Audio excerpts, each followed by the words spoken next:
آج اس دن کی خوشی میں ہم پرانی رنجش کو بھول سکتے ہیں۔ آئیے نا ہم بھی اس ہجوم میں کھو جائیں۔ نبیل اس سے بیگانہ ہو کر یوں گئے تھے جیسے وہ یہاں موجود ہی نہ ہو۔ اسے یوں لگا جیسے بھیڑیوں کے چنگل میں ہو اور ہر طرف جان جانے کا خطرہ ہو۔ شوکت نے اس کا ہاتھ تھام کر اسے کھینچا۔ چلیے نا، انہوں نے پھر کہا۔ طیبہ نے خشمگی نگاہوں سے اسے گھورا۔ مسٹر شوکت، میرا ہاتھ چھوڑ دیجئے۔ کیسے چھوڑ دوں یہ ہاتھ؟ ایک مدت سے خواہش تھی اس ہاتھ کو تھامنے کی۔ طیبہ، چھوڑ دو، دقیانوسی سوچے۔ مسٹر شوکت، آپ اپنی حد میں رہیے۔ شوکت ہنسے۔ نبیل کو دیکھیے کہاں گم ہے وہ۔ اس نے سامنے نظر ڈالی۔ نبیل اس لڑکی کے ساتھ رقص کر رہے تھے۔ اس کی کمر میں ہاتھ ڈالے طیبہ کے دل پر چھریاں سی چل گئیں۔ شوکت نے اپنی دانست میں لوہا گرم دیکھ کر چوٹ لگائی۔ آپ کو بھی زندگی سے اپنا حق وصول کرنے میں دیر نہیں کرنا چاہیے۔ اس طوفان رنگ و بو میں کسی کو ہوش ہی نہ تھا۔ طیبہ طریقہ فرار ڈھونڈ رہی تھی۔ اس کے چہرے پر ہوائیاں اڑ رہی تھی۔ کیسے نجات پائے وہ؟ خدایا، کس جرم کی پاداش میں ان شیطانوں میں آ پھنسی۔ خدایا، تو ہی مددگار ہے میرے مالک۔ اپنے آپ کو بے بس محسوس کرتے ہوئے اس کی آنکھوں میں آنسو آنے لگے، لیکن یہ رونے کا وقت نہیں تھا۔ آپ ان حسین لمحات کو غارت کر رہی ہیں۔ اگر رقص نہیں کرنا چاہتی تو چلے اس کمرے میں بیٹھ کر باتیں کرتے ہیں ہم دونوں۔ شوکت نے سامنے کے ایک کمرے کی طرف اشارہ کیا تو طیبہ کی آنکھوں میں خون اتر آیا۔ شوکت کی آنکھوں سے خباثت ٹپکتی ہوئی دکھائی دی۔ اس نے پوری قوت صرف کر کے اپنا ہاتھ چھڑایا اور تابڑ توڑ 1 2 3 4 تھپڑ شوکت کے منہ پر جڑ دیے۔ ذلیل کمینے، تمہاری یہ جرت! اب تک میں نے تمہیں نبیل کا دوست سمجھ کر برداشت کیا ہے۔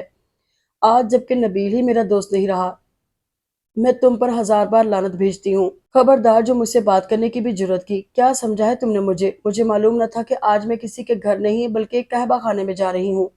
یہ قانون کے محافظ کا گھر ہے، جہاں پر قانون کی دھجیاں اڑائی جا رہی ہیں۔ اپنے دوست سے کہہ دینا میں اس کی زندگی سے ہمیشہ کے لیے دور جا رہی ہوں۔ اس کی اور میری منزل جدا جدا ہے۔ وہ اندھا دھند باہر کی طرف دوڑی، کوئی اس کے پیچھے نہ آیا۔ وہ اندھا دھند باہر کی طرف دوڑی، کوئی اس کے پیچھے نہ آیا۔ اس کا دماغ چکرا رہا تھا۔ دور سے آتی ہوئی ٹیکسی کو ہاتھ کے اشارے سے روکا اور اندر بیٹھ کر گھر کا ایڈریس بتاتے ہی دنیا مافیا سے بے خبر ہو گئی۔ وہ چند منٹوں بعد خودوائی علاج کے سامنے تھی اور اس کی روح پر ایسی گھٹن طاری تھی جس کا کوئی علاج اسے فی الحال نظر نہ آ رہا تھا۔ وہ اپنے کمرے میں آئی تو شہرین نے اسے اندر داخل ہوتے دیکھ لیا اور اس کے پیچھے پیچھے چلی آئی۔ نبیل بھائی کہاں ہیں؟ آپ تنہا کیوں آئی ہیں؟ اس نے شہرین کی طرف اجنبی نگاہوں سے دیکھا اور خاموش بیٹھی رہی۔ اس کا یہ انداز شہرین کے لیے باعث حیرت تھا۔ بھابی کیا ہوا؟ کچھ نہیں، کچھ بھی نہیں۔ لیکن بھیا کہاں ہیں؟ میری طبیعت خراب ہو گئی تھی اس لیے چلی آئی۔ نبیل تو اپنی خوشیوں کے ہجوم میں کھوئے تھے، انہیں میرے آنے کا پتہ ہی نہ چلا۔ وہ بن پیے بہکی بہکی لگ رہی تھی، گریا سے اس کی آنکھیں سرخ تھیں۔ اس نے اپنی آنکھیں بند کر لیں اور بیڈ پر دراز ہو گئی۔ شہرین کچھ دیر تو حیران سی کھڑی رہی، پھر اس نے طیبہ کے سینڈل اتارے اور اس کے پاؤں سہلانے لگی۔ ایئر کنڈیشن آن کیا اور طیبہ پر ٹھنڈک کا احساس ہوتے ہی غنودگی سی چھا گئی۔ بہت تھک گئی تھی وہ، آبلہ پا تھی، شکست خوردہ تھی، لیکن انسان بھی تھی جسے کانٹوں کے بستر پر بھی نیند آ جاتی ہے۔ شہرین الجھی الجھی سی اپنے کمرے میں آ گئی۔ رات کے جانے کس پہر اس نے ہڑبڑا کر آنکھیں کھول دی۔ کسی نے بے دردی سے اسے جھنجھوڑ ڈالا تھا۔ کس آس میں یہاں میں خواب ہوں، دور ہو جاؤ میری نظروں سے۔ نبیل نے اسے بازو سے پکڑ کر اٹھا دیا۔ 2 منٹ تک تو وہ خاموش ہی رہی۔ نیند میں ڈوبا اس کا دماغ جب کچھ سوچنے کے قابل ہوا تو قبل اس کی کہ وہ جواب دیتی، نبیل نے پھر کہا، تم نے سنا نہیں؟ اٹھو یہاں سے، سونے دو مجھے۔ طیبہ کا جلتا ہوا ذہن بھڑک اٹھا۔ بس شوق تشریف رکھیے۔ مجھے بھی آپ جیسے انسان سے رابطہ رکھنے کا کوئی شوق نہیں۔ میرا آپ کا روحانی ناتا آج سے ختم۔ میرا ایمان ہے کہ لڑکی کی شادی صرف ایک بار ہوتی ہے، سو اس کے تحت اس دہلیز سے جدا ہو کر اپنے والدین کو کوئی غم دوں گی، لیکن میں آپ کو یہ بتا دوں کہ مجھے آپ سے کوئی دلچسپی نہیں۔ اس گھر میں اپنے مقام کے تعین کے لیے صبح میں ابا حضور سے بات کروں گی۔ خبردار جو تم نے ایک لفظ بھی کہا، جانتی ہو کہ اس کا انجام کیا ہوگا؟ جانتی ہوں، لیکن مجھے اپنا کردار آج بھی عزیز ہے اور کل بھی رہے گا۔ آپ کو اپنی روش بدلنا ہوگی۔ روش تو تم بدلو گی، میں تمہارا شوہر ہوں، میں مرد ہوں جسے عورتوں کا سردار بنایا گیا ہے۔ میں آپ کے کردار پر چلنا تو درکنار، اسے دور سے دیکھنا بھی گوارا نہیں کرتی۔ میری قسمت میں یہی کچھ تھا، باخدا مجھے میرے حال پر چھوڑ دیجئے۔ اس نے ہاتھ جوڑ دیے۔ نبیل نے ایک بار پھر تنبیہ کی کہ ابا حضور کو اس نے کچھ بتایا تو اس کا انجام بہت برا ہوگا، اور طیبہ اٹھ کر ساتھ والے اسٹڈی روم میں چلی آئی۔ صبح وہ اٹھی تو خزاں رسیدہ مرجھایا ہوا پھول لگ رہی تھی۔ نبیل خواب بن کر آئے اور دوسری صبح چلے بھی گئے۔ سب کے استفسار پر وہ کچھ نہ بتا سکی۔ کچھ بھی ہو، اسے یہ ہرگز گوارا نہ تھا کہ اس کے عزیز جان والدین اس کی بربادی کا غم سہیں۔ سسرال میں اسے اتنا مقام ملا تھا کہ اس مقام سے 1 انچ نیچے آنا اسے پسند نہ تھا۔ ابا حضور اس کی صورت دیکھ کر جیتے تھے، امی اسے بیٹیوں سے زیادہ چاہتی تھیں، دیور جان چھڑکتے تھے۔ سب کچھ تھا، اور اگر نہیں تھا تو ایک وہ جو اس کا نہیں تھا، جس کے ناطے وہ اس گھر میں داخل ہوئی تھی۔ اس نے بہت سوچ بچار کے بعد اپنا وجود دکھوں کی نظر کر دیا، اور زندگی کی باغ دوڑ تھی تو پہلے ہی رب حقیقی کے ہاتھ میں، پھر بھی مزید آس اسی سے لگا کر ایک خاموش زندگی بسر کرنے لگی۔ نبیل کے جانے کے کچھ دن بعد پتہ چلا کہ وہ مختلف ممالک کے سرکاری دورے پر چند ماہ کے لیے باہر جا رہے ہیں۔ ان دنوں ایک بار بھی انہوں نے طیبہ سے کوئی بات نہ کی۔ چوری اور سینہ زوری والا معاملہ تھا۔ طیبہ نے ایک سوشل ورک کے ادارے کی ممبرشپ حاصل کی اور دن رات سماجی خدمات کے کھاتے میں لگا دیے۔ ان کا ادارہ یتیموں اور بیواؤں کی فلاح و بہبود کے لیے کام کر رہا تھا۔ طیبہ نے آتے ہی نمایاں خدمات انجام دی۔ ابھی نے اس کے نام کا کچھ روپیہ بینک میں رکھوایا تھا۔ طیبہ نے وہ سارے کا سارا ادارے کے نام منتقل کر دیا، اور یہ پیسہ وقتاً فوقتاً ہونے والی یتیم بچیوں کی شادیوں میں خرچ ہونے لگا۔ طیبہ جہیز کا سامان اکثر خود ہی خرید کر ان بیواؤں کے گھر میں چھوڑ آتی، اور ان لوگوں کی خوشنودی کی خاطر جب کچھ دیر وہاں بیٹھتی تو باتوں ہی باتوں میں یہ کہنا ہرگز اسے نہ بھولتا کہ شادی کے سلسلے میں لڑکے کا انتخاب کرتے ہوئے اس کے کردار کی خفیہ جانچ پڑتال کتنی ضروری ہے۔ اس کا زخم خوردہ دل کسی طور قرار ہی نہ پا سکتا۔ نبیل نے اس سے بے وفائی نہ کی تھی، لیکن وہ کاش بے وفا ہوتا، وہ انہیں اپنی وفاؤں سے جیت لیتی۔ لیکن اب اس صورتحال میں اختلافات اتنے واضح انداز میں دونوں کے درمیان موجود تھے کہ محبت ان اختلافات کو مٹانے میں بالکل ناکام تھی۔ مشرق اور مغرب کا فاصلہ تھا دونوں کے درمیان۔ سب کو دھوکہ دینے میں کتنی کامیاب تھی، اس پر خود اسے بھی حیرانی تھی۔ ابھی اس کے پرسکون چہرے کو دیکھ کر کتنے خوش تھے۔ بھیا نبیل کے شاندار کردار کی تعریفیں کرتے نہ تھکتے تھے۔ غیر ممالک سے ابی اور بھیا کے نام نبیل کے خط بڑے تواتر و تسلسل سے آ رہے تھے۔ ایک دو بار رنگ بھی کیا تھا انہوں نے، کئی بار اس کی موجودگی میں ابا حضور اور دوسرے گھر والوں سے بھی بات کی تھی انہوں نے۔ یہ بھی پتہ چلا تھا کہ حکومت ان کی اعلیٰ کارکردگی کے اعزاز میں انہیں اپنے عہدے پر ترقی دے رہی ہے۔ ان کا تعلق وزارت خارجہ سے تھا، جو کہ عام وزارت تھی۔ انہی اداس دنوں میں سے ایک دن اس کے نام ایک رجسٹرڈ لفافہ اسے آفس میں بیٹھے ہوئے موصول ہوا۔ بھیجنے والے نبیل تھے۔ بڑا سا لفافہ کھولتے ہوئے اس کا دل انجانے خدشوں کے تحت تیزی سے دھڑکنے لگا، آنکھوں تلے اندھیرا سا چھا گیا، ہاتھ کانپنے لگے۔ خیر ہمت کر کے اس نے لفافہ کھول کر دیکھا۔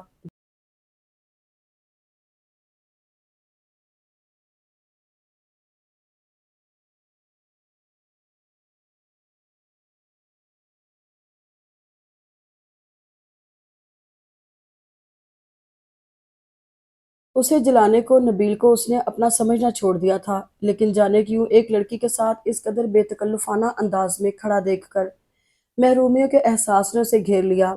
کچھ بھی ہو، وہ دونوں نکاح کے ایک مضبوط بندھن کے قیدی تھے، اور یہ قید عورت کو کس قدر پیاری ہوتی ہے۔ پھر طیبہ تو اسیر محبت بھی تھی۔ کچھ دنوں نبیل نے تمام تر شدتوں کے ساتھ اسے چاہا تھا، اپنے آپ کو اس کی امانت کہا تھا۔ نبیل کا دعویٰ تھا کہ انہیں دنیا میں طیبہ کے علاوہ کوئی چہرہ نظر ہی نہیں آتا۔ کیا یہ نبیل کی فطرت میں شامل تھا؟ آخر انہوں نے کیا سوچ کر کسی انتقامی جذبے کے تحت اس سے شادی کی تھی؟ کیا صرف اور صرف جلانے کی خاطر؟ طیبہ کا دل کسی کام میں نہ لگا اور وہ گھر چلی آئی۔ ابا حضور جن دنوں گھر میں ہوتے خود ہی اسے آفس چھوڑ کر جاتے اور پھر لے جاتے، اس کی دن بھر کی کارکردگی کی روادات سنتے، اور طیبہ کا دل ان کی موجودگی میں کافی بہلا رہتا۔ گرمیوں کے آخری دن تھے اور ماہ رمضان کی آمد تھی، جب ایک دن اچانک نبیل کا فون آ گیا۔ وہ اپنے کمرے میں ہی تھی۔ مسلسل بجتی گھنٹی اس کا ثبوت تھی کہ کسی نے فون اٹینڈ نہیں کیا۔ بیڈ پر لیٹے ہی لیٹے اس نے ریسیور کانوں سے لگایا۔ ہیلو، ہیلو، کیا گھر میں کوئی زی روح موجود نہیں ہے جو فون ریسیو کر سکے؟ کہاں ہیں یہ سب لوگ؟ نبیل نے صدا کے سخت لہجے میں کہا۔ معلوم نہیں، میں تو اپنے کمرے میں ہوں۔ میں آپ کی نہیں، گھر والوں کی بات کر رہا ہوں۔ نبیل نے کہا۔ آپ کب لوٹے؟ لوٹ آئے ہیں 1 2 دن ہوئے، لیکن فکر نہ کریں، آپ تک واپس آنا خیال و گمان میں ممکن نہیں۔ مجھے بھی اس واپسی کی کوئی تمنا نہیں۔ آپ کو کس چیز کی آرزو ہے؟ آپ کے اچھے انسان ہونے کی دلی آرزو۔ تو آج تک مجھے کیا سمجھا گیا ہے؟ سمجھا تو بہت کچھ تھا، لیکن بعض تلخ حقائق بہت جلد واضح ہو جاتے ہیں۔ بہت کچھ سمجھتے وقت آپ کی نگاہیں دھوکہ کیوں کھا گئیں؟ لوگوں نے خوبصورت لباس کا چولا جو پہن رکھا تھا، خود کو دھوکہ دینے کے لیے یا آپ کو؟ دوسروں کو دھوکہ دینے والے اپنے آپ کو ہی دھوکہ دے رہے ہوتے ہیں۔